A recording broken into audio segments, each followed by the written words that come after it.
ከኃጢአት ንጹህ መሆን ከምን ንጹህ መሆን አልኳችሁ? ከኃጢአት ንጹህ መሆን። አሁን ትልቁ ጥያቄ የሚነሳው እዚህ ላይ ነው። ከኃጢአት እንዴት ንጹህ እንሆናለን የሚል ጥያቄ። ከኃጢአት ንጹህ መሆን አይቻልም። ንጹህ መሆን የሚቻልበት ነገር ግን አለ። ልብስ ለምሳሌ ከለበሳችሁት አለመቆሸሽ ይችላል? ለብሳችሁት ከወጣችሁ፣ ጫማ አድርጋችሁ ከወጣችሁ፣ መኪናም ቢሆን ሌላውም ቢሆን ውጭ ይዛችሁት በላስቲክ ሸፍናችሁ ካላስቀመጣችሁት፣ ሳጥን ውስጥ ቆልፋችሁ ካላስቀመጣችሁት በስተቀር ከተንቀሳቀሳችሁ፣ ለብሳችሁት ከተንቀሳቀሳችሁ መቆሸሹ ይቀራል። ግን ሲቆሽሽ ምን ይደረጋል? ይታጠባል።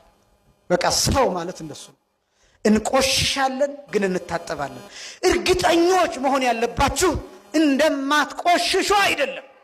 እርግጠኞች መሆን ያለባችሁ ከቆሸሻችሁበት ቆሻሻ በንስሐ በጌታ ደም ንጹህ እንደምትሆኑ ብቻ ነው እርግጠኛ መሆን ያለባችሁ በዚህ። ስለዚህ ምን ማለት ነው? ክርስቲያን ማለት ልክ እንደ ወታደር ምላጭ አቀባብሎ ምላጩን ይዞ ሁል ጊዜ ጠላት እንደሚጠብቅ ወታደር ኃጢአት ብሰራ እንኳን ንስሐ ገባለሁ ብሎ የንስሐን ቃታ ይዞ የንስሐን ምላጭ ጨብጦ የሚኖር ነው ክርስቲያን ማለት እንደሱ። አሁን አንዳንዱ ሰው ላለመሳሳት ነው ጥረት የሚያደርገው። መልካም ነው፣ እሱን አታድርጉ እያልኩኝ አይደለም። ችግሩ ግን ምንድነው? ላለመሳሳት ጠብቆ ልክ ሲሳሳት አይ አሁንማ በቃ እኮ ተሳሳትኩኝ፣ ስለዚህ በዛው ልቀጥል። ትልቁ ችግር እሱ ነው። የዚህ ዘመን ወጣት እንደዛ ነው። በየቀኑ ብትበድል እንኳን በየቀኑ ንስሐ ግባ፣ እንኳን በየቀኑ ይቅርና በየሰከንዱ ኃጢአት እንኳን ብትሰራ በየሰከንዱ ግን ተጸጸት። ይሄ ነው የክርስቲያን ኑሮ።